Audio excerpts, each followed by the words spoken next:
Moi bons días. A Universidade de Santiago elixe o vindeiro 12 de febreiro primeira volta, 12 de marzo en segunda, a que será a súa primeira reitora nos seus 530 anos de historia. 4 mulleres aspiran a suceder a Antonio López á fronte da institución académica e as 4 estamos aquí atendendo o convite que lles fai el Correo Gallego para explicarnos e confrontar as súas propostas para a USC. As 4, moitísimas grazas, porque sei que teñen unha campaña moi intensa que está sendo esgotadora. Grazas por estar hoxe connosco. Rosa Cruqueiras, catedrática de Matemáticas, moi bons días. Bos días. María José López Couso, catedrática de Filoloxía Inglesa, bons días. Alba Nogueira, catedrática de Dereito Administrativo, bons días. Maite Flores, catedrática de Física Aplicada, moi bons días. Temos por diante un debate dunha hora, 4 grandes bloques temáticos, 3 intervencións por cada unha das candidatas, aproximadamente un minuto. Imos intentar que sexa áxil, imos intentar que haxa tamén debate e temos unha mensaxe final de aproximadamente 30 segundos. Bueno, imos empezar falando do máis importante que ten a USC, que é o seu capital humano. Por unha banda, son necesarias medidas que mitiguen o impacto da contracción demográfica nas aulas e que consoliden a poboación estudantil. E, por outro lado, hai que motivar o profesorado, motivar os investigadores, o persoal de administración e servizos a afrontar a remuda xeracional polas xubilacións, reter talento e tamén, de alguma maneira, mellorar a situación e as condicións e a maneira de traballar na USC. Retos moi amplos, queremos saber cales son as súas propostas neste ámbito. Comeza este bloque María José López Couso. Adiante. Pois moitas gracias. Efectivamente, a USC só pode avanzar se coida da súa xente, do seu capital humano, non? Do PDI, do PTXAS, do estudantado, porque sen eles non hai universidade. E por iso, dende a nosa candidatura, defendemos unha USC que integre, unha USC que acompañe e que recoñeza tamén o traballo de todas as persoas que o día a día, no día a día a fan posible, non? Detectamos que hoxe existen dificultades, por exemplo, na incorporación do persoal, pois, cando chega á universidade, no? De novo persoal. E tamén detectamos dificultades para que os estudantes, o estudantado, coñeza ben a universidade cando chega por primeira vez aos nosos campus, no? E por iso a nosa proposta é clara neste sentido. Plans de preparación para o PDI, para o PTXAS, con formación práctica en procesos, en ferramentas, en sistemas, cun programa de acompañamento dende o primeiro momento, e tamén ao mesmo tempo pois, un plan de acollida estruturada para o estudantado de novo ingreso, no? Construir esta USC de forma colectiva do que se trata, no? Moitas grazas por aquí. Maite.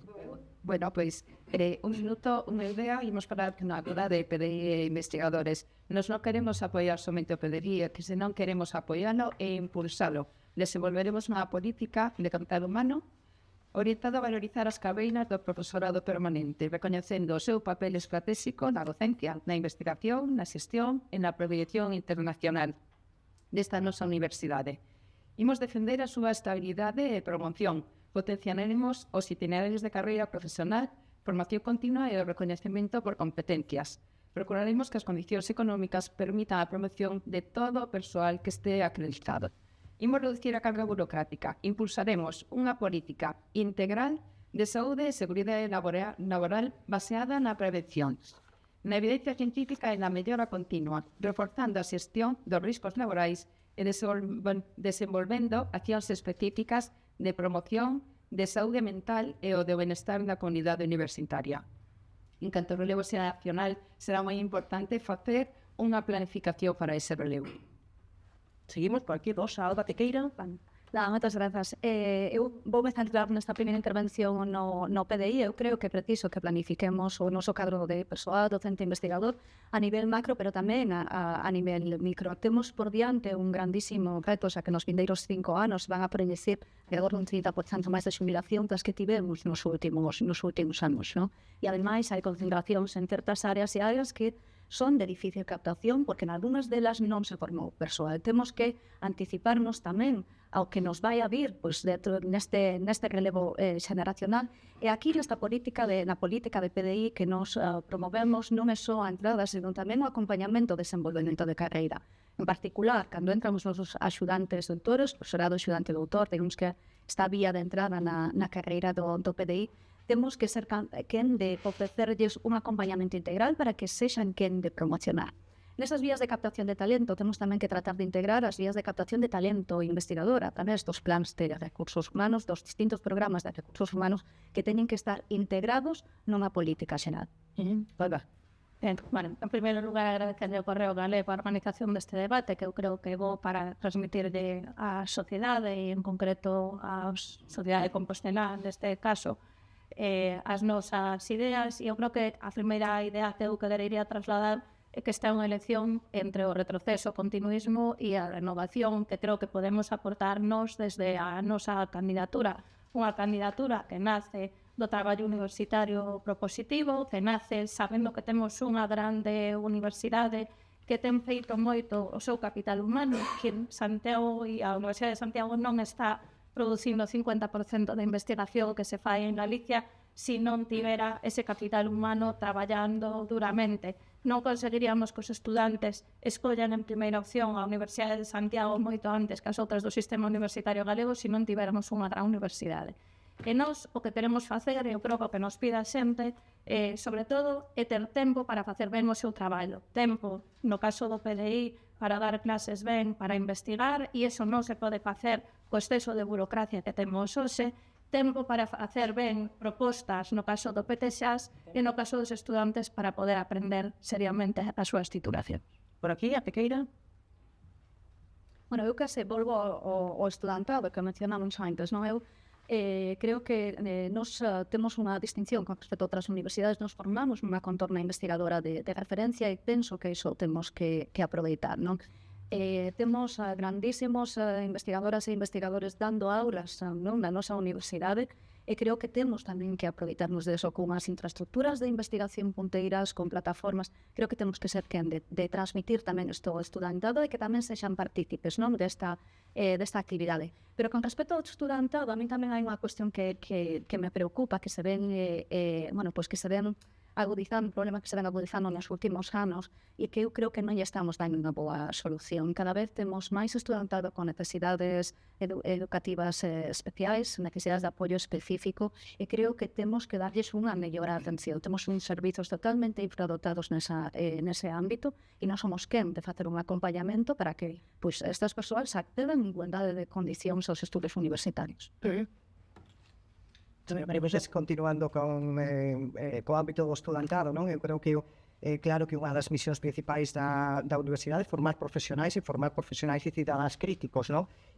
Pero a experiencia universitaria tamén vai máis alón de todo iso, non? Porque participar e convivir, e medrar, e iso só é posible se o estudantado é realmente o protagonista, non, da experiencia universitaria. E por iso nos pensamos que hai que propoñer para facer da participación estudantil un objetivo estratégico da universidade, prestando atención a todas esas necesidades, non, que existen en todos os ámbitos, pero impulsando tamén un plan de participación estudantil con financiamento estable, plurianual, que permita precisamente que o estudantado sexa ese protagonista e sexa tamén o mellor embaixador da USC, tanto dentro como fora da nosa universidade, non? E para iso necesita recursos. E en relación co que comentaba Alba hai un momento, non? Falaba de retroceso e de continuismo. Eu creo que continuismo é unha palabra que eu sustituiría por continuidade. Creo que se pode continuar con moitas das políticas que se tiveron facendo nestes anos e construir a partir de aí mellorando, evidentemente, a institución en todos os ámbitos da docencia, da investigación, da transferencia, da divulgación, etc. Por aquí, Alba. Ben, por continuar co tema do estudantado. Non creo que a oferta que facemos nós e o que queremos gobernar a universidade é para preparar a universidade para un novo tempo e tamén para preparar a formación que llevamos ao estudantado para un novo tempo. Non pode suceder o que fixemos nos mestrados, por exemplo, cas novas microcredenciais. Non podemos lanzar unha oferta á sociedade sin ter pensado antes que queremos facer e que necesidades ten a sociedade.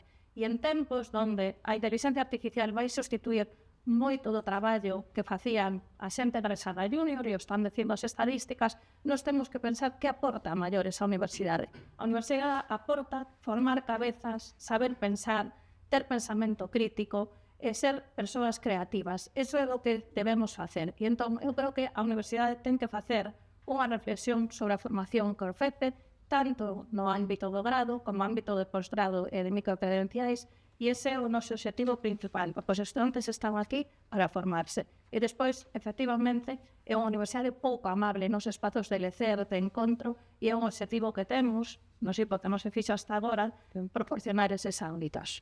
Maite? Pois un minuto unha idea e mobilizar tamén nesta parte de estudantes, xa que estamos todos falando deles, eu penso que temos que dotar o estudantado, que é o noso principal protagonista dentro da universidade, de unha maior asciencia institucional. Eles están reclamando participar máis activamente dentro da nosa comunidade. Penso que temos que prover os medios de comunicación e diálogo para poder consentir eso.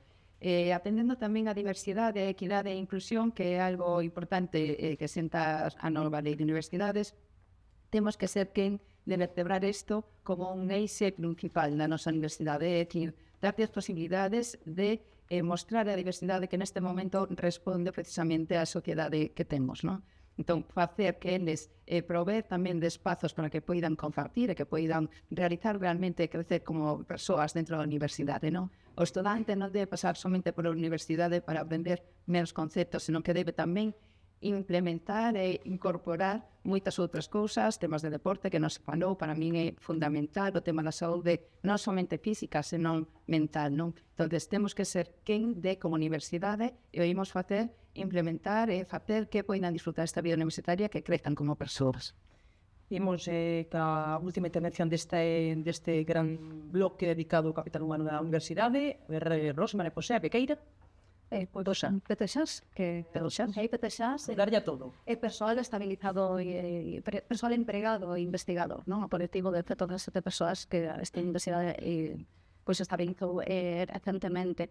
Temos tamén un reto de relevo xeneracional no noso persoal técnico de xestión, administración e servizos. Eu creo que isto temos que velo como unha oportunidade de cambiar as nosas maneras de facer, pero aquí tamén, pois, comentando cos compañeiros e cos compañeras deste colectivo, é preciso analizar os perfis profesionais que precisamos para hoxe, non para hoxe, para o futuro. E isto nos obriga tamén, pois, a negociar pois, novos modelos de selección, non? Cunha orientación e a valoración de competencias un tanto memorísticas, non?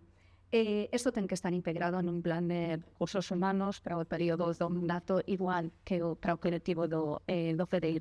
E é fundamental que incorporemos programas de relevo xeneracional, porque se nos están xubilando as xefas e xefes de servizo cun coñecemento acumulado moi importante e non podemos permitirnos que servizos moi críticos como o cáncer tan importante na universidade pois non haxa un traspaso adecuado da información para que pois poida seguir o seu funcionamento en condicións adecuadas. A Pequeira, última quenda. Sí, bueno, en relación co persoal tamén, eu falaría de persoal no seu conxunto. Eu creo que a USC funciona gracias ao seu persoal, porque temos profesionais moi ben preparados, dunha experiencia e un coñecemento profundo da institución, e a nosa obriga é garantirlles precisamente estabilidade, garantirlles promoción e condicións dignas, non? No seu conxunto, para mellorar a carreira profesional, para tamén o benestar laboral tamén de PDI, persoal investigador e PTXAS, non? E nese sentido, pues, tamén abogamos por esa universidade inclusiva, que reconeza a diversidade e que garanta pues, a igualdade real de dereitos, ¿no? Porque eso é o que nos vai permitir construir esa universidade forte, esa USC forte, que coida en todos os sentidos, ¿no? Da saúde física, mental, pero tamén social da comunidade universitaria. Por aquí? Pois non penso se queres, sí. Bueno, pues un minuto, unha idea, vamos falar tamén de administración, vamos falar do noso gran valor que son as columnas vertebrais da nosa universidade, que é o PTXAS que nestes momentos atópase moi desmotivado porque realmente non estamos facendo uso da súa valía. Temos que ser quen e o vamos facer incorporar cánones de comunicación para que realmente o valor da nosa universidade se poña, sexa empregado, non? Entón, temos que atender, por suposto, o relevo xeracional, como introducía antes a compañeira Rosa, é moi importante planificar ese relevo xeracional. Non podemos atoparnos, como estamos agora, en situacións en que hoxe alguén se xubila e non temos relevo. Temos que programar eso. Temos que facer tamén un apoio con medidas efectivas de conciliación, con medidas de estabilidade e promoción de PTXAS, que tamén están requerindo, e temos que atender a eso. Porque a administración está agora mesmo tamén moi burocratizada. Como introducía antes Alba, certo é que a inteligencia artificial vai ser quen de axudarnos moito nesa parte. Entón, temos que ser quen de avaliar e ver cal é o valor real que aportamos cada un de nos á universidade. O que Alba? Ben, eu creo que, falando do PTI e do PTSAS, erradicar a precariedade da universidade é un objetivo que temos, manifestámoslo no claustro neste mandato hai casi 2 anos con a intervención. Non pode haber profesores que cobran 700 euros por dar as clases que dá casi calquera profesor a tempo completo. Os profesores axudantes están se incorporando á universidade, os axudantes doutores, na idade que antes a xente era reitora. E estamos exixindo que esperen para promocionar varios anos. E iso ten que acabar. O resto do profesorado do que se queixa é de que non ten tempo para facer as súas actividades. E nós temos propostas e medidas claras de como alixeirar a carga burocrática para que traballar na universidade non sexa penoso. No caso do PTSAS, efectivamente temos un déficit de persoas e temos saturadas as persoas en moitos servizos porque non temos os servizos adecuados para unha universidade moderna. Temos áreas como a de investigación, áreas como a de calidade, áreas como a área TIC, que é ao centro de datos, que están infradotados para unha universidade moderna. E aí temos que poñer esforzos. Bueno, pois imos ir avanzando, que temos moito máis de que falar, debolle 20 segundos aquí a María José, que me quedo aquí, quedan apuntados. Imos con mapa de titulacións, a USC enfronta desafíos relevantes neste ámbito, no que compiten tamén cada vez máis as universidades privadas. Fai falta unha oferta académica que sexa flexible, que sexa competitiva, que estea adaptada ás necesidades da sociedade e tamén do mercado. Queremos pedirlles as súas propostas en relación a este asunto e, por suposto, tamén traer a este debate o que é o gran asunto no candeleiro nos últimos anos, non? Sobre a Facultade de Medicina. Queremos saber se creen que a Facultade de Santiago queda debilitada despois dese acordo de descentralización da docencia. Comeza este bloque Maite Flores. Moitas gracias. Pois imos comenzar con un minuto unha idea, agora falaremos de titulacións. Nós sempre decimos que non se trata de ter máis titulacións porque sí, senón ter máis titulacións ou titulacións con máis calidade, non? Entón, como ti avanzabas, temos que apostar por unha universidade que teña titulacións, pero con titulacións en continua actualización, é dicir, que dé resposta ás necesidades da sociedade. Temos que ser quen de anticiparnos, analizar e anticiparnos, ver cales son as demandas da sociedade para saber que é o que temos que implantar, non implantar titulacións porque sí. E tamén temos que ser quen, e refírome neste momento ao campus de Lugo, de defender as titulacións que son propias do noso territorio e defendelas porque son importantes para nós. Entón, tamén no tema das credenciais, penso que unha planificación é importante en todo isto. Quero dicir, de algún xeito, ás veces dá a impresión de que estamos de forma espontánea xerando cousas. Hai que planificadas. Temos que desenvolver certificacións modulares para que den resposta ás demandas da sociedade, demandas sociais, económicas, facendo itinerarios personalizados. E despois, outras actividades que tamén son parte das formacións, como son, por exemplo, actividades complementarias en inglés e demais. Despois seguimos por aquí, Álvaro. Ben, eu creo que no ámbito de titulacións, como comentaba ao principio, estamos nun momento de cambio, estamos nun momento de forte competencia, sobre todo na oferta de posgrado das universidades privadas. E a universidade ten que pensar como se move nese contorno. Temos que falar ca Xunta, temos que falar ca SU, en tono de firmeza institucional, en primeiro lugar, para que a SU flexibilice a acreditación dos títulos e nos permita acomodarnos máis rapidamente a esa oferta cambiante que temos que facer. No caso da Xunta, temos que defender con unha certa firmeza as nosas titulacións, cousa que non sucedeu no pasado, no mandato no que participou Rosa Brujeiras do profesor Viaño, fixo o acordo de Medicina, posteriormente non se defendeu adecuadamente forestais, o mestrado de matemáticas, e eu creo que aí temos que ter unha postura forte de defensa das nosas titulacións. E en canto ás titulación, digamos, de oferta ao longo de vida, eu creo que temos que flexibilizar tamén os períodos de matrícula para competir cas universidades da nosa contorna. De feito, estamos chegando tarde, se nos están indo os alumnos porque se matriculan antes nos títulos de outras universidades. A ver, por aquí Rosa se quede. Sí, bueno, eu creo que temos que entender e creo que todos somos conscientes de que non estamos illados no sistema e un mapa de titulacións que saltou polos aires co tema de medicina, ¿no? Competición por parte, neste caso, da Universidade Coruña de Medicina. Eu creo que aí hai un problema básico que é un problema de respeto á autonomía universitaria. Eu non creo que inventemos títulos porque sí, creo que cando a nosa universidade con un título porque temos capacidades, se detectan unhas demandas de dentro da contorna, dentro do mercado e somos quen de levalas a cabo. Creo que temos que exixir que o noso mapa de titulacións, a parte de que se flexibilicen pois a solicitude, a verificación, os procesos de seguimento dos títulos, que responda ás demandas sociais e tamén ás nosas capacidades como xeradores de coñecemento. Eu quero insistir en dúas cuestións. Saiu o tema das universidades privadas, que para nós, sobre todo, son unha ameaza a nivel de mestrado, e poño exemplo do mestrado en profesorado. Estamos limitados no número de prazas e temos o noso estudantado facendo mestrados en universidades privadas. E temos, por outro lado, comentaba a profesora Nogueira, o tema do mestrado en matemáticas, é un caso que coñezo ben, porque nos afectou no noso centro, e ven de non enredecer a importancia da xeración de coñecemento e de investigación básica. Por aquí veremos. Nos pensamos que unha universidade relevante é unha universidade que se actualiza, non? E por iso unha das liñas fundamentais da nosa proposta é esa revisión continua da oferta oficial de graus, mestrados e doutoramentos que ofrecemos para adaptalos ás novas necesidades, defendendo as titulacións que existen, pero sempre adaptando a esas novas necesidades sociais e profesionais, non? Iso non quita tampouco que se propoñan, que se promovan novas titulacións alineadas tamén con o mercado laboral, con todas esas necesidades que van xurdindo. E con esa formación ao longo da vida, que cada vez vai ser máis relevante, está sendo máis relevante en toda Europa, non? Especialmente a través das microcredenciais universitarias que permiten esa actualización áxil, flexible, non? E adaptada e recoñecida internacionalmente, non?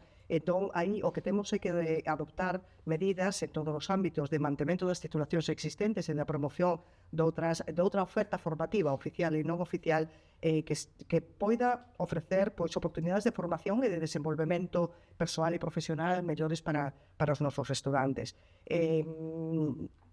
Tamén querería, ao mellor, quizás aquí, por mencionar que todos desexamos que poidamos ser moito máis flexibles e moito máis áxiles e moito máis rápidos na tramitación de modificacións dos títulos existentes e de propostas de novas titulacións, pero querería recordar que non depende da ACSU, como se acaba de mencionar por algunha das compañeiras, sino que isto é un procedimento que implica a varias institucións e a varias accións, axentes dende o Ministerio, empezando por o Ministerio, pasando pola Comunidade Autónoma e tamén a Xencia de Calidade. Bueno, eu supoño que María José sabe ben, porque lle transmitiron moitos directores de mestrados, que a flexibilización, por exemplo, en cousas que nos están prexudicando na matrícula, como é o feito de non poder excluir a xente que queda en lista da garda porque non hai unha entrevista prevista no título, é unha cousa que se considera un cambio maior que implica 2 anos de cambio que no que sí que temos que tocar a tecla da SU. E aí, moitos dos mestrados que están en riscos por non cumplir os números que pon esa xunta na normativa están agardando a ese cambio. E é un cambio que é moi custoso e que lle plantexa aos mestrados non facelo polo longo tempo que implica. Con respecto á cuestión da internacionalización, eu creo que non temos que pescar a granel.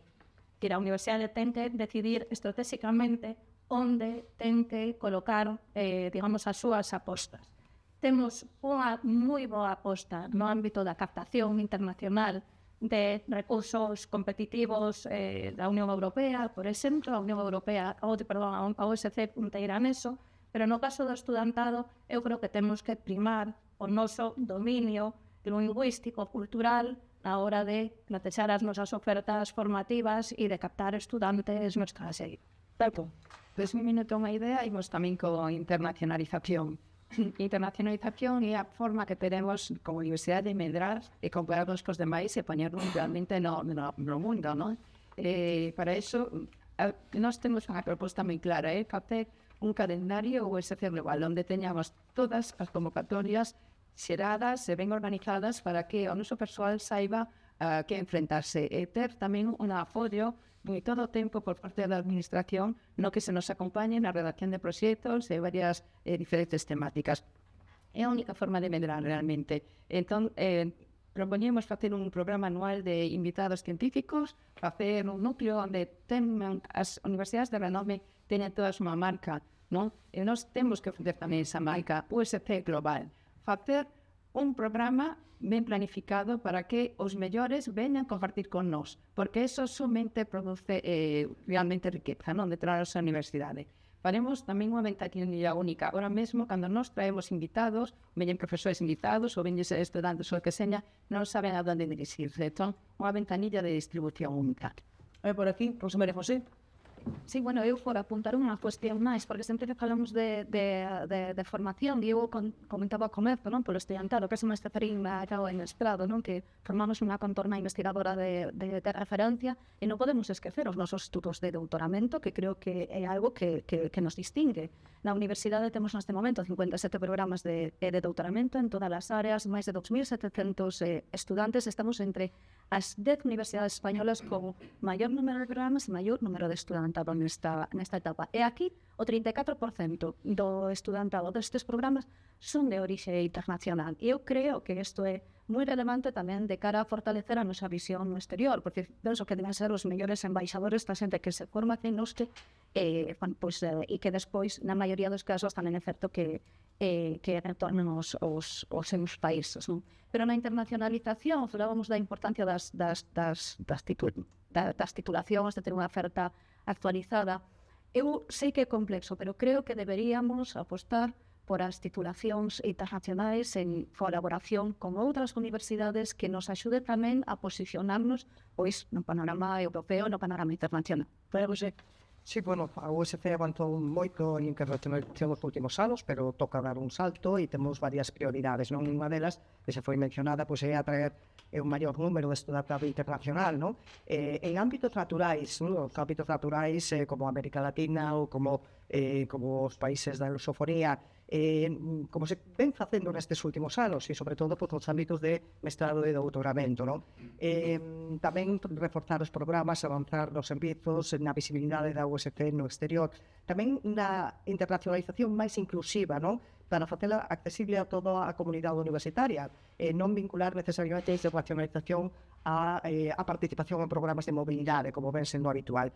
E aí tamén creo que, miña do que comentaba Rosa aí un momento, creo que temos que traballar e seguir avanzando na integración da universidade na Alianza Europea Uniwell, na Alianza da Universidade Europea para o Benestar, para toda a comunidade universitaria, porque Uniwell, esta Alianza Europea, abre as portas en formación a través de, por exemplo, estas titulacións internacionais de calidade, investigación, innovación, emprendemento, etcétera, etcétera. Por lo tanto, temos aí moito traballo ainda por diante. Bueno, última queda para a pregunta que eu lles facía e que non me responderon. Medicina, non lo deixamos pasar. Quero saber se creen que ese acordo de descentralización debilita a Facultade de Medicina de Santiago ou se de alguna maneira se pode fortalecer, pode acabar fortalecida. A ver, quen empeza? Pois empezou a mesma estupendo, ben con un minuto e idea, imos abordar agora a túa pregunta sobre medicina. Sobre medicina, pois xunta e Sistema Universitario Galego sorprenderonnos con a solución para o problema que tiñamos en que estado dende hai moito tempo, o sea, se intentaron asinar, pois tamén na época de Viaños se asinou un convenio que non se desenvolveu para de forma completa, non? Entón, a miña posición foi sempre clara, temos que defender a nosa institución, non entendín por que se abríase no momento da segregación de universidades. Tiñamos claro quen iba a levar cada unha das titulacións, a arquitectura era a Coruña, Teleco era Vigo e nós tiñamos medicina, pero sí que é certo que temos un escenario diferente. Nese escenario, que hoxe precisamente se realizará cara ao mediodía, a primeira reunión da comisión, temos que ser quen de non perder, é dicir, isto ten que ser dice xeralmente un win-to-win, non? Quero dicir, nós temos que gañar. Non se entende que a universidade non teña pedido titulacións, como decíamos antes, non máis titulacións porque sí, pero sí máis titulacións con sentido. Por que non pedimos fisioterapia? Por que non pedimos ingeniería biomédica? Eso non se pode explicar. Entón, imos pelexar, imos traballar cun delegado para a saúde para conseguir que a universidade non perda neste proceso. Por aquí. Bueno, pues o acordo de descentralización, respondendo a túa pregunta moi directa, creo que non debilita a Facultade de Medicina nin a USC, sino que ao contrario pode fortalecena, non? Porque pensamos que independentemente de que non sexa o mellor acordo posible, garante a estabilidade dos estudos de medicina en Galicia no marco dunha educación superior pública e de calidade, non? E ademais o fai con mecanismos sólidos de coordinación, de seguimento e de gobernanza. E entendemos que non supón unha perda de liderado por parte da USC e da súa Facultade de Medicina e Odontoloxía, porque vai ser esa facultade que manteña pois a responsabilidade última do grao en lo que se refire tanto ao deseño como a organización, como a xestión dos estudos no sistema universitario galego, non? E ademais para garantir que ese proceso de implementación do acordo se manteña o nivel de excelencia de formación do noso estudantado de medicina, pois crearemos na estrutura de goberno pois unha delegación da reitora específica para a relación co sistema sanitario, ademais contando con unha persoa, o profesor Arturo González Quintela, que leva moitos anos traballando nese ámbito con moita solvencia, con moito rigor, e que é unha garantía para que a implementación dese acordo pois sexa seria e estable e que garanta pois que a USC mantén precisamente pois ese liderado na formación dos estudos de medicina no sistema universitario galego. Ben, eu non formei parte de ningún das dúas equipas que botou a andar este proceso, pero confío plenamente en que temos unha facultade de excelencia, unha facultade competitiva, como ten demostrado hasta agora, e que agardo que non haxa deslealtades das outras universidades e que neste contexto vai dar o do defeito e vai non facer moi ben. Pero vai requerir moito apoio. Cando sexa reitora, a idea, evidentemente, é estar man con man da facultade, porque a complexidade da coordenación dun título en varios hospitais, en varias universidades, non vai ser sinxela. E eu creo que aí tamén temos que demandar que ese apoio económico que trasladaba a Xunta, que vai facer para a implantación desta descentralización, acompañe tamén o gran esforzo docente que vai ter que facer a Facultade de Medicina de Santiago. En todo caso, creo que é unha facultade que está en posición de competir plenamente no mapa que temos dos estudos de medicina, que é un mapa especialmente, digamos, brillante, ¿no? E despois hai outra cuestión, eu anunciaba hai unha semana no CIMUS, que tamén a miña idea é que a nosa candidatura é unha candidatura en construción e no momento en que saiamos elexidas queremos ter unha persoa delegada da reitora para o campus da saúde que vai abordar ese reto, o traslado de farmacia e enfermería e a integración de enfermería en Lugo. Rosa, Bueno, eu non son tan optimista como a ti co acordo, imos vendo como se desenvolve, pero a min custame entender a lógica de todo este proceso, non? Porque de repente se nos sitúa as tres universidades no mesmo plano, se nos di que as tres somos generosas e non é así. Porque aquí a que pon o título sobre a mesa é a Universidade de Santiago de Compostela, non? Ben, temos agora o acordo entre máis un acordo e eu manifestei tamén no Consello de Goberno e creo que de moi difícil cumprimento que a nos obriga a modificar as nosas normativas, a modificar as nosas estructuras, a modificar mesmo un título que está en extinción e sen garantías do que vai a acontecer no 2029. O acordo non nos garante que no 2029 a Universidade de Coruña e a Universidade de Vigo volvan a solicitar o título de Medicina.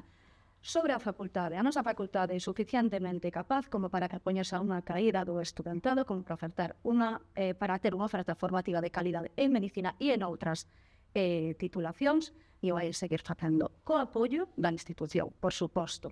Pero o que creo que si se debilita é o sistema en sí, o noso sistema investigador. Nos aquí temos unha forte componente no ámbito bio, temos o IBIS, temos o CHUV, CIMUS, os centros de investigación, o Biofono da Sion, ya está falando da unidade, e creo que isto é o que debilita a fragmentación que se acabou de entender. ¿se quiere contestar? Se non, seguimos. Bueno, simplemente recordar que todo isto deriva dun acordo que se firmou no ano 2015, o primeiro acordo que se firmou no ano 2015, sendo reitor o profesor Juan Viaño, do que Rosa formaba parte do seu equipo de goberno, simplemente. Viaño non Crujeras, eu entendo que que a veces nos costa distinguir cando estamos apelidos das mulleres e cando estamos apelidos dos homes. Un convenio, por certo, no que ninguna das outras universidades ao longo de 10 anos dixo que non se estaba cumprindo, que creo que eso tamén o temos que dicer. Abría as portas, en todo caso, a ese vicerrectora de coordinación, supoño que ten que ver algo con iso. Sí, eu tamén penso que isto realmente era competencia da vicerrectoría que moitas veces costou entender, polo menos, o persoal, porque, como digo eu, non se estableceron as canles de diálogo coa facultade, cos membros da facultade. Eu sí estive moito en contacto con eles todo o tempo, precisamente porque me preocupaba todo o que podíamos perder, e non era o momento. Avanzamos, se lles parece. Falamos de financiamento e xestión, retos complexos que van ser centrais á xenda do próximo equipo de goberno. Temos un escenario que este ano ven sen os fondos da Next Generation da Unión Europea, Temos que negociar o novo plan de financiamento universitario para o período 2027-2031.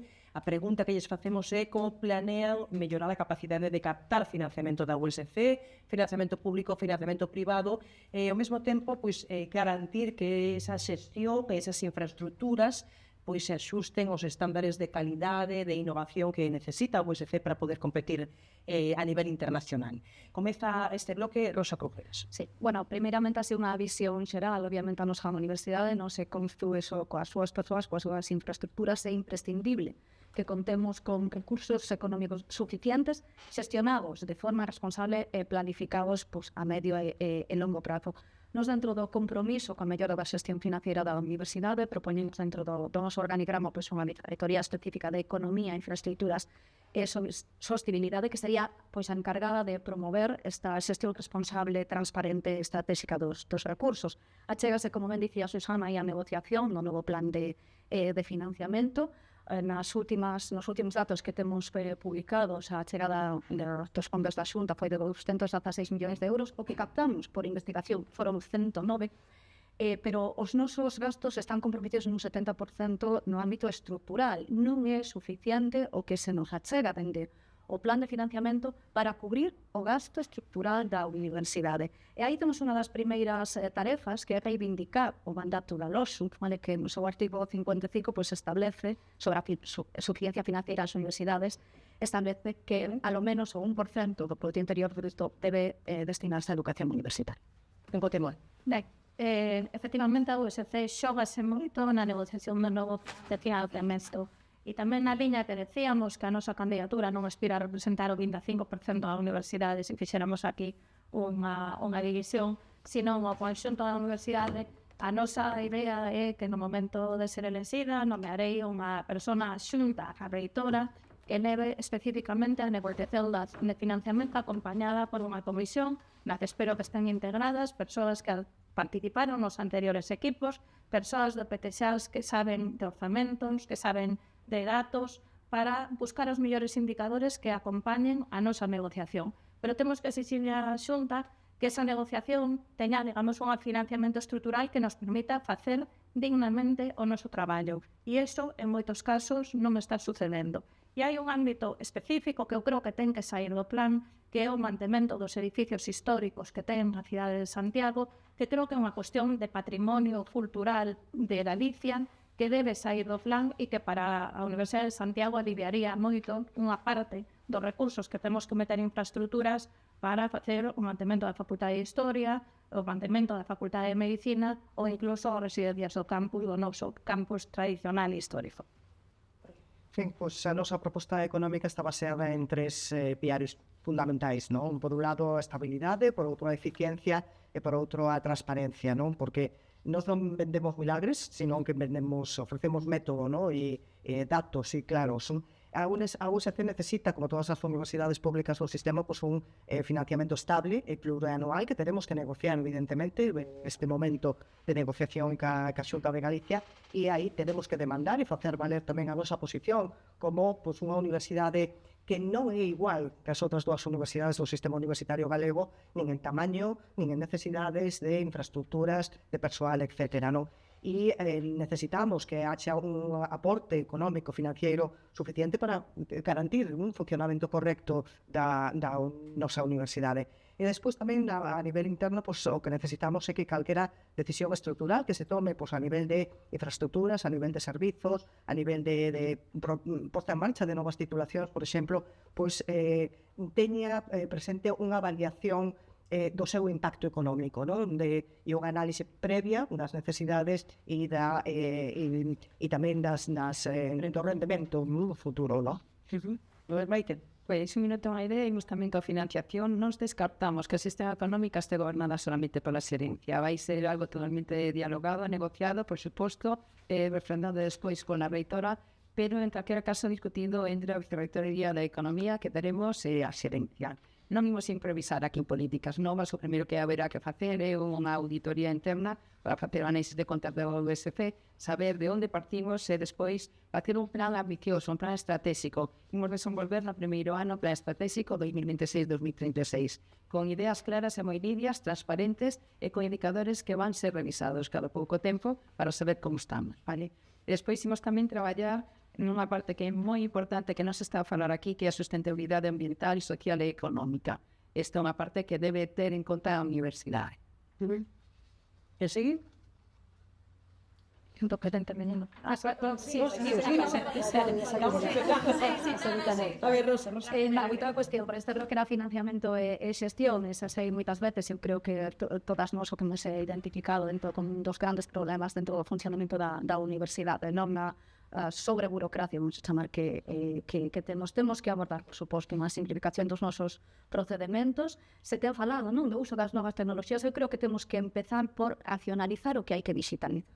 Eu creo que hai que partir dunha auditoría de procesos, podemos facelo en áreas críticas, onde xos temos en xestión académica, investigación e no ámbito económico, e feito iso, analizamos as posibilidades de digitalización, vale? E aí tamén hai outra cuestión relevante, que é que estes procesos alimentan datos, e creo que toda a comunidade universitaria somos conscientes de que temos un problema cos nosos datos, temos un problema de gobernanza do dato. Debemos dotar a nosa institución dun modelo de gobernanza do dato que nos permita ter datos de calidade, datos íntegros, datos seguros, para basear a nosa toma de decisión, non? Pois nestes datos que sexa unha toma de decisións informada. E eu creo que isto é parte do noso modelo de bo goberno e responsable. Pero hai unha cuestión máis, así, moi breve. Toda a burocracia que temos non só depende de nós. Temos que mirar tamén aos organismos financiadores como nos exixen que xustifiquemos as axudas, as subvencións que recibimos. Bueno, pues seguindo con este ámbito da xestión, nós pretendemos e queremos unha USC que confíe no seu persoal, no persoal técnico de xestión da administración e servizos, que a xente da casa, porque é a que mellor coñece a institución e que mellor coñece como funciona todo, non? E entendemos, mencionouse tamén a xerencia, non? E entendemos que a xerencia debe funcionar unha especie de modelo cooperativo, transversal e orientado a resultados, non? Como comentaba antes. E na liña do que se estaba comentando tamén, non? Pues, de simplificación de trámites, esa é a universidade para a que todos aspiramos, non? Esa simplificación de trámites, que evite duplicidades, que faga a vida máis fácil para todos e que poña tamén esa tecnoloxía ben entendida e ben programada, ben planificada ao servizo da comunidade universitaria. É dicir, que falaríamos de menos carga administrativa, de mellores fluxos de traballo e de máis automatización, pero con cabeza, non? Pensando que esa boa xestión signifique pues, esa eficiencia, esa transparencia e ese servizo que queremos para a nosa universidade. E iso significa tamén escoitar as persoas que coñecen como funciona a universidade, onde están os problemas e onde están as posibilidades de mellora. Eu alegrome que o que dixemos cando lanzamos a nosa candidatura de que traballar fácil era un objetivo e que tiñamos medidas concretas, está empezando a ser un lugar común. O que pasa é que nos fixemos esta proposta hai 2 anos no Claustro. Fixos un proxecto piloto precisamente na Facultade de Dereito porque a proposta asinaba eu como a primeira asinante, era parte do noso colectivo, e ese proxecto piloto de como mellorar a xestión está metido nun caixón. Entón, eu creo que a disyuntiva entre continuismo ou renovación está aí. Nós temos propostas claras que fomos desgranando nos encontros cos colectivos, sobre os mestrados, sobre a investigación, sobre a xestión económica, sobre como facer máis fácil traballar na UST. Eu creo que iso ten que ser o primeiro objetivo do meu mandato, porque unha boa parte do que facémolo, digamos, en tarefas que son ineficientes, en tarefas que hai que repetir, en tarefas en que non lle damos confianza aos técnicos que son os que saben como mellorar as cousas para poder facer propostas, e iso debería ser o principal objetivo dunha universidade que quera traballar para o futuro. Maite. Pois un minuto unha idea, e tamén con xestión, isto que introducían as miñas compañeiras, pois é realmente un sentir común. E cando falas que a xente que está traballando na universidade, principalmente co PTSAs, que máis goberna todo pues, este tipo de procesos, trasladan de unha forma totalmente clara a súa incapacidade para xestionar, para trasladar as ideas, as propostas que fan que non se les valoran e demais. Entón, isto está claro que hai que mudarlo. Temos que ofrecer unha transformación digital integral, planificada, facer un plan de optimización de procesos administrativos. Ver como introducía tamén Rosa Crujeiras, a gobernanza do dato. É dicir, nestes momentos temos que definir ben, quizás porque somos de análisis de datos, pois nos resulta máis doado, non? Facer unha boa definición dos sistemas, facer unha boa implementación, ver por que non se comunican as diferentes aplicacións que temos desenvolvidas. E todo isto, por suposto, integrado de forma que se nos quite burocracia non somente o PDI, que estamos sempre queixando que temos moita burocracia, non podemos facer a micronoso, senón tamén o PTSAs, que se queixa exactamente de menso. Última quenda neste bloque, financiamento e xestión, a que queira. Pois unha cuestión así un pouquiño máis xeral, eu creo que temos a responsabilidade de ser un exemplo de todo goberno, vale? Todo goberno, de gasto iniciar a integridade institucional a través da rendición de contas, da participación. Creo que temos que fortalecer, e creo que eso nos falta en xeral a universidade, ¿no? A confianza pública e adoptar boas prácticas en xestión, pues, por exemplo, algunhas cuestións nas que fomos quedando atrás, como temas de criterios de compra pública responsable. Pero o bo goberno exixe tamén que cumpramos os obxectivos marcados na institución dentro dunha planificación estratégica que a los nos obriga a facer e que esta universidade adoeceu. Vale, non formalmente temos un plan, eu formei parte dese grupo de traballo, pero foi un apaño, vamos a dicirlo así, para soster os sistemas de calidade e que non peligraran as acreditacións de títulos e centros. Pero temos que tomarnos en serio esta planificación estratégica e ademais a Arousa tamén nos pon o foco en dous ámbitos. O plan de internacionalización, que haberá que renovar no 26, e unha estrategia de mitigación e adaptación ao cambio climático. Bueno, nós como lle damos efectivamente importancia, eu creo que hai que sinalar unha cousa. Unha cuestión moi relevante destas eleccións é que son os poucos servicios públicos onde os seus traballadores e os seus usuarios votan a que nos vai gobernar e deciden o rumbo desa universidade. E iso eu creo que nos exixe ser especialmente tamén cuidadosos no que proxetamos a sociedade, autogobernarnos, pero temos que ser responsables cos recursos que temos. E para iso nos facemos da innovación pública, da calidade e da reforma administrativa un dos eixos do noso programa e un dos eixos da nosa estrutura organizativa. Levamos unha persona responsable de calidade e reforma administrativa no equipo de PDI que me acompaña, pero queremos que na xerencia haxa un área de innovación pública e reforma tamén para impulsar estes cambios, porque unha universidade que funciona mellor é unha universidade que gasta mellor os recursos que a sociedade pon en ela. Maite. Pois neste esquema de Pineto Maide, imos agora tamén con infraestructuras, nós vamos levar adiante un plan plurianual de infraestructuras de 2026-2036. Levantaremos primeiro un inventario de espacios infrautilizados, porque somos sabedores de que os hai, imos ver o que temos e como podemos optimizar todo isto. Estudaremos a creación dunha aula de simulación clínica central, que sería un espacio disponible no Campus Vida, equipada con simuladores de alta fidelidade para que poder compartir nas prácticas de enfermería, medicina e farmacia. Despois tamén temos outros centros que en canto a infraestructuras son patrimonio, por exemplo, Segrache Historia. Somos aí, temos que, antes se anticipou por unha compañeira, os introduxo tamén debatir con cal é o noso patrimonio da USC. Eso non pode ser algo que sustentemos somente ca nosa economía. E despois, por non falar do campus de Lugo, o campus de Lugo realmente faltanlle moitas cousas, faltanlle espacios deportivos para que poidan acometer as súas titulacións ben, ademais de outras persoas facer uso do deporte, que eu abogaba antes, que é unha parte que me parece fundamental para o sector de universidade, non? Queremos recuperar tamén o Pazo de Montenegro como a vicerreitoría no campus de Lugo. E despois, unha cosa moi importante e fundamental é unificar os dous centros, os dous espazos que temos para a mesma titulación de formación do profesorado. María José, pechamos. Bueno, o bloque chamábase financiamento e xestión e eu farei unha intervención final que contena as dúas cousas, non? Creo que para ter unha USC competitiva hai que investir, pero investir con criterio, non? E cada investimento debe estar justificado polo seu impacto a nivel académico, a nivel social e a nivel económico, e ten que estar avaliado, como decía antes, ante e post, non? Ten que antes e despois da súa execución, non?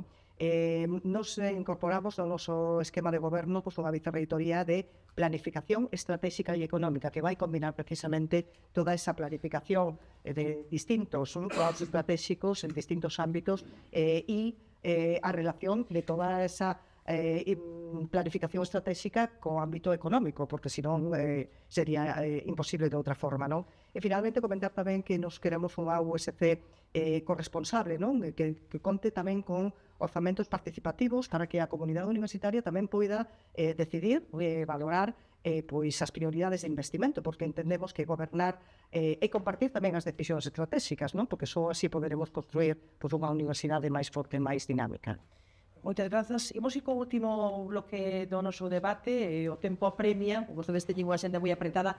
Titulámono Vivenda e cidade, dúas cuestións moi importantes, eliximos reitora da universidade, pero Santiago non se entende sen a súa universidade. Por unha banda, temos o problema da vivenda, a principal preocupación da cidadanía, por tanto, tamén do estudantado, tamén do persoal da USC.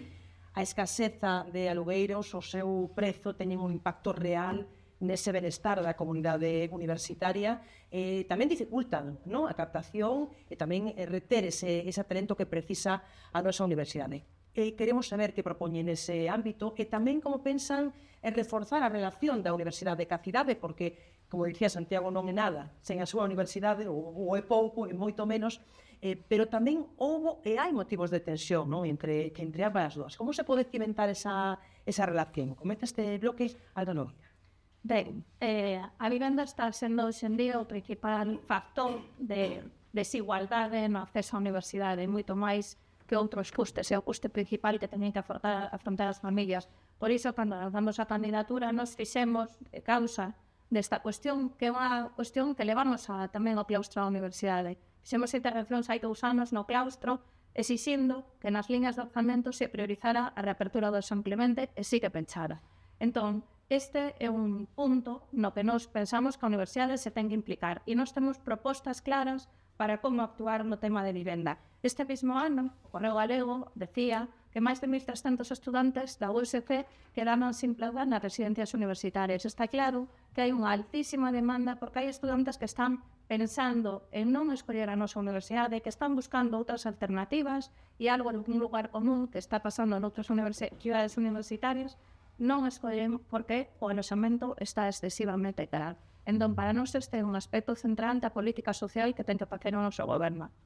Pero, Sí, bueno, pois é coñecido que Santiago é unha das cidades máis tensionadas de Galicia en materia de vivenda, non? Con alugueiros de máis de 600 euros mensuais, ten unha pouca oferta, como mencionabas ti antes, e presión das vivendas de uso turístico tamén, non? Isto afecta especialmente ao estudantado, pero ainda non de forma exclusiva. Tamén hai que mencionar que este non é un problema novo, nin é un problema puntual, non é un problema novo, como algunhas persoas parecen decir, non? E nós aquí temos unha idea clara, moi precisa. Falar de vivenda é falar de vivenda digna, non? E iso creo que é o máis importante, non? Está recollido na Constitución. E falar de habitacións de 10 metros cadrados para 2 persoas non son vivendas dignas. E nós non imos facer ningún tipo de negocia con iso, non? Parte do noso equipo leva anos estudando pois a realidade da vivenda en Galicia, xa defendeu pois declaración de zonas tensionadas, por exemplo, no ano 2020, non? E aí falamos con rigor e non con slogans, e, polo tanto, sabemos onde hai que actuar para mellorar esa situación da crise habitacional que afecta sobre todo ao noso estudantado, pero non en exclusiva. Tamén hai persoal docente, investigador e de servizos que necesitan que se les bote unha man nese ámbito. Maite Urrosa, que quira. Nada, bueno, eu creo que aquí sí que coincidimos todas, eu creo que nos enquixerá na comunidade universitaria, sí que partimos na cidade, non? O problema habitacional, o problema de acceso á auga que temos. A priorización do cuidado do mantemento, non só a apertura do San Clemente, pero temos que ter en conta que temos outras residencias, poño o exemplo da Condesa, moi necesarias dun mantemento para que poidan seguir pois ofertando as escasas 960 plazas das que dispoñemos agora. Pero isto non vai a solucionar o problema. Temos que apelar á colaboración institucional con o Concello. Xunta, se nos anuncia fai 2 semanas, non? Que se abre unha residencia en Salgueiriñas, non temos máis información. E despois hai outra cuestión que tamén creo que aprendaba María José, non? Que non é un problema único en nós, non? En cidades universitarias, e a máis en cidades patrimonio. A Universidade de Santiago forma parte dun grupo de 15 universidades que están situadas en cidades patrimonio, e isto é unha cuestión xeral que afecta tamén a Salamanca, E aí, dicirvos que hai universidades, poño o exemplo da de Sevilla, que ten algúns programas moi interesantes de convivencia intergeneracional, de participación comunitaria, que non soluciona o problema, pero axudan a aliviar.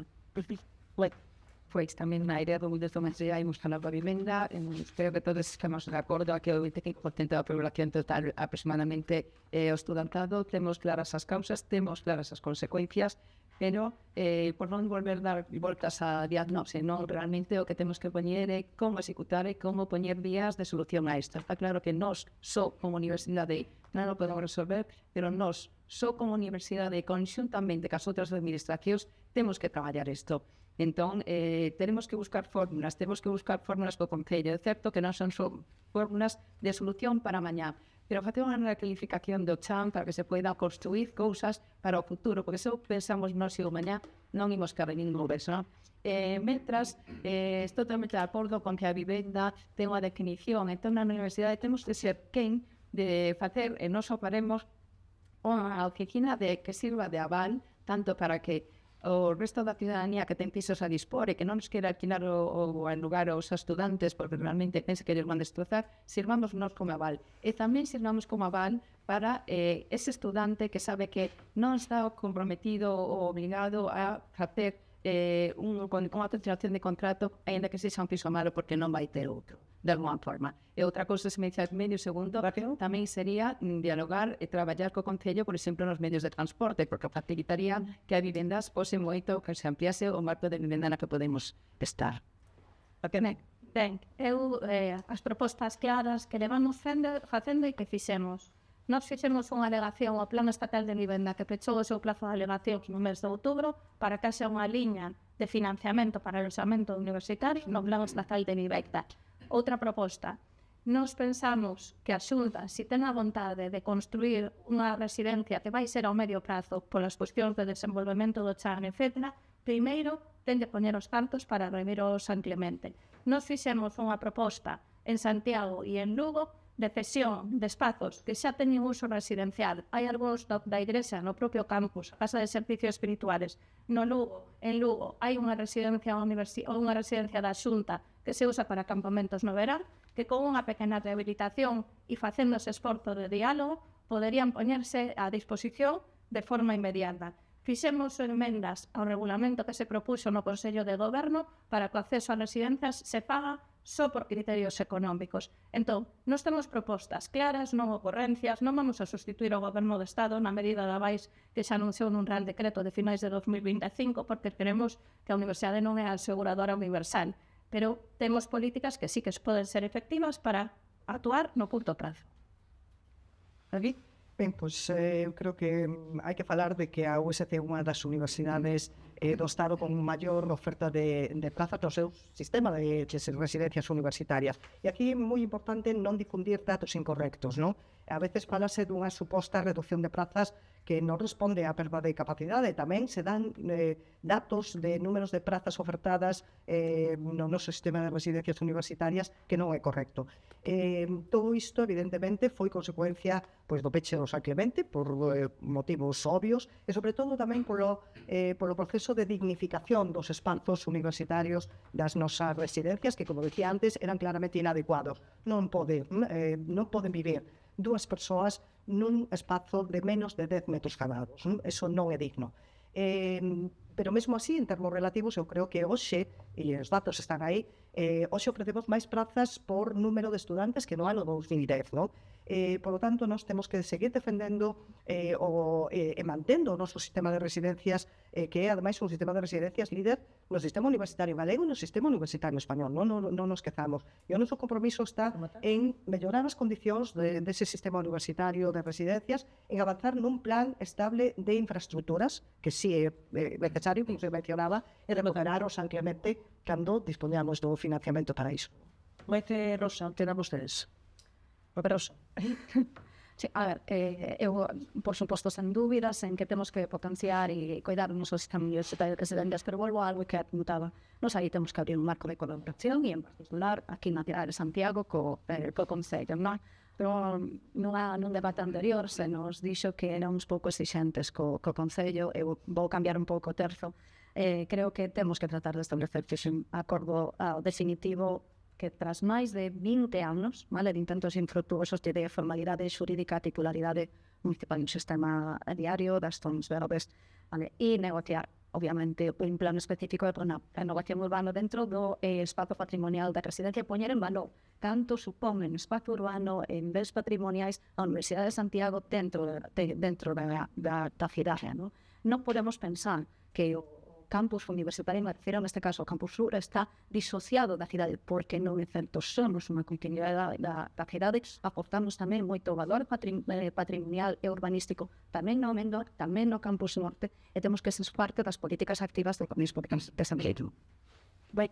Pues me encanta la idea, vamos a hablar un pouco tamén da nosa relación ca cidade, non somente na parte cultural, senón tamén na parte hosteleira. Eu creo que temos que impulsar e fomentar esa relación que xa tivemos en algún momento, agora este momento está un pouco deteriorada entre o USC, por exemplo, e o sector hosteleiro. Non somente garantir e facer convenios que permitan que cando veñan pois esos investigadores de que falábamos antes, que queremos facer unha SC global, e, por tanto, convidar a USC realmente move moita xente que se pode aloxar na universidade, na cidade, pero tamén temos que aproveitar para unha formación académica especializada. Temos o Centro Superior de Hostelería, temos que fomentar que esas prácticas que se fagan tamén aquí na nosa cidade, é dicir, abrir un pouco ese convenio, porque penso que a nosa marca pode nos axudar a meter a nosa marca, é dicir, que se este repartida por toda a cidade realmente a universidade, non? É que se sinta que unha cidade, como xa avanzaste antes, é unha universidade diferente cando diferenciada cando ten unha universidade. Entón, imos apostar nese proceso, imos facer convenios, imos traballar, imos abrir nosa sociedade. Última quenda. Bueno, pues en relación con isto que comentaba a compañeira Maite, non? Pues respecto da relación da Universidade ca cidade a USC, entendemos non pode ser un espazo pechado alleo pois as cidades nas que se asentan os seus campus, non? Debe ser un espazo aberto, un espazo, unha institución que participa da vida cultural, social e económica de Santiago de Compostela e de Lugo, non? Porque a comunidade universitaria, moi particular o seu estudantado, pero toda a comunidade universitaria non é un elemento externo, sino que é parte activa da vida das cidades. E dende a nosa candidatura o que proponemos pois, é unha relación bidireccional, non? Universidade, universidade, baseada pois, en espazos compartidos, benestar común, pois, dende infraestructuras para a práctica deportiva, pero tamén pois, espazos culturais e establecer estruturas estables de colaboración cos concellos, como se mencionaba, pero tamén co tecido asociativo, cas empresas, cas organizacións do terceiro sector, cas comunidades educativas, é dicir, ca cidadanía en xeral. Só así poderemos avanzar. Na nosa equipa levamos a unha persoa que unha das súas responsabilidades é precisamente a interacción ca sociedade. E temos exemplos de persoas que apoiaron a miña candidatura, nomeadamente o decano de Filoloxía, que practicou esa experiencia dunha vida comunitaria, de abrir a facultade do barrio, de ofrecer un retorno, unha actividade cultural da súa contorna máis próxima do que se fai na universidade. Eu creo que ese é un exemplo.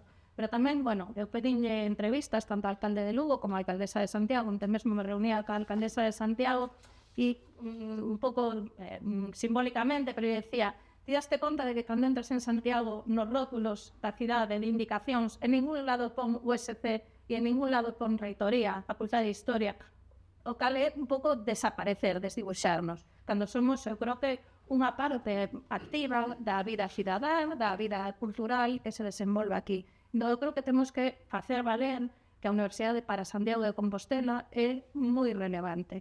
E despois, eu creo que hai que facer que o modelo de cidade exemplar que ten Santiago no urbanismo se traslade aos campos. E iso é algo que o estado no que está é bastante lamentable. Infolindo no tema da relación bidireccional, temos que plantear unha relación de beneficio mutuo. Eu creo que aí temos un bom marco de colaboración, que é o desenvolvemento da Axenda Urbana 2030 da cidade, no que houve unha notable ausencia de implicación institucional por parte da nosa universidade. E nós aí, dentro das 44 liñas de acción, en moitas somos protagonistas e na inmensa maioría podemos contribuir a sacarlas adiante. Hai unha parte importante que a diversificación das bases económicas do tecido empresarial da cidade, que está moi mesgada cara ao sector servizos, e nos aí sí que podemos contribuir a actuar sobre o propio sector a través de formación especializada e actuando sobre nós mesmos, porque nós tamén facemos cidade, captamos talento e ofrecemos emprego de calidade aquí en Santiago. E ademais, algo importante, non? Eu creo que Santiago é unha cidade universitaria, é certo que ten algunhas eiras comparadas con outras, pois comentaba a profesora Nogueira o tema da sinaléctica, pero eu creo que temos que transmitir que boa parte da identidade de Santiago a construe a súa universidade. Michael. Pois sí, para rematar entón, unha idea imos ca xenda cultural. Eu penso que a universidade ten que tirar a xenda cultural, ten que tamén colaborar ca cidade nesa parte, non que é moi importante. Temos numerosos equipos históricos e hai visitas guiadas que abren as nosas portas para que sexamos quen de saber ou a xente que veña teña conciencia do valor da universidade. Pero un debate sobre se resulta suficiente e insuficiente a oferta cultural nosa neste momento quizáis non tería moito sentido. Quero aproveitar este minuto para anticipar unha boa nova. É unha boa nova que ten en relación co auditorio da USC. O auditorio da USC, como veis sabedes todos, é un espazo que leva pechado moitos anos, inaugurouse no ano 1906, ten case 300 localidades.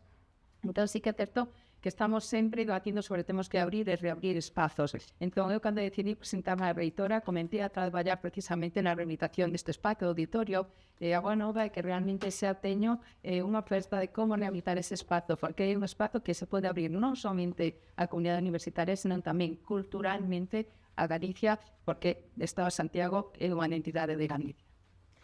Bueno, pois temos que pechar o debate, non hai tempo para máis, cunha mensaxe final, uns 30 segundos, foron moi disciplinadas, espero que tamén agora os sexan, por o sorteo, a orde vai ser a seguinte, Rosa María José, Alba e Maite, adiante, Rosa, cando que. Bueno, eu creo que son moitos os desafíos, non, que ímos a afrontar nos próximos anos e por iso precisamos actuar para mellorar a nosa docencia, para cadar novos pitos de investigación de fronteira, para dotar dunha nova organización e, sobre todo, pois apoiar o desenvolvemento das persoas que estudan e que traballan connosco na nosa universidade pública. Eu creo que temos que ser exemplo, como xa dixen, de xeración e transferencia de coñecemento, de bo goberno, transparencia e rendición de contas. E desde esta responsabilidade histórica, pois nos propoñemos un proxecto que mira cara adiante, que incide no noso valor do público e no noso compromiso social. Moitas grazas, María José. Perfecto, sobre isto en 30 segundos, non? Creo a proposta que nós temos da universidade é unha universidade que fortalece o seu capital humano, que coida do seu persoal e que ofrece condicións para atraer e para reter talento, non? Unha universidade que tamén actualiza a súa oferta formativa e que tamén se abre ao mundo con ambición, non? E unha universidade con un modelo económico estable, eficiente, transparente e capaz de responder aos retos presentes e aos retos futuros. E unha universidade tamén que afronta con decisión e realismo o problema da vivenda do que estábamos a falar e que reforza a súa relación ca sociedade, porque o benestar do noso estudiantado e da nosa comunidade universitaria e a integración da universidade no territorio son fundamentais para o futuro. Alba. Ben, decía antes que esta era unha elección entre o retroceso, o continuismo ou a renovación. Eu creo que nós temos unha equipa de xente que traballa desde abaixo na universidade, sostendo a universidade, e que temos medidas claras para poder facer un programa de goberno que cambie a universidade. Estamos en tempos complexos e é un momento decisivo para mudar o presente e para gañar o futuro desta universidade. Temos unha grande universidade, pero temos que darlle continuidade e creo que o noso equipo non vai ofertar cousas que despois queden nun caixón baixo de 7 chaves, promesas incumplidas, sino que ten medidas para un futuro mellor para esta USP. E Maite. Eu penso que máis faría se tentase resumir ou facer unha conclusión un minuto de todo o que temos falado neste espazo e do que nos queda por diante, non? Entón, vou aproveitar este minuto simplemente para darvos as grazas por ternos escoitado e para, de algún xeito, escoitar todas as nosas propostas que temos para a universidade con propostas moi concretas. Esta universidade que me deu tanto e que agora me impide que dé ese paso adiante para afrontar un momento complexo. Pois moitísimas grazas por acompañarnos hoxe, por debuxar esa USC por o que queren e pola que están pelexando todos os días vostedes e os seus equipos. Moita sorte nesta recta final, que sei que vai ser moi dura. Sorte a todas e sorte tamén na súa vida futura. Grazas a todos por acompañarnos no Correo Ben.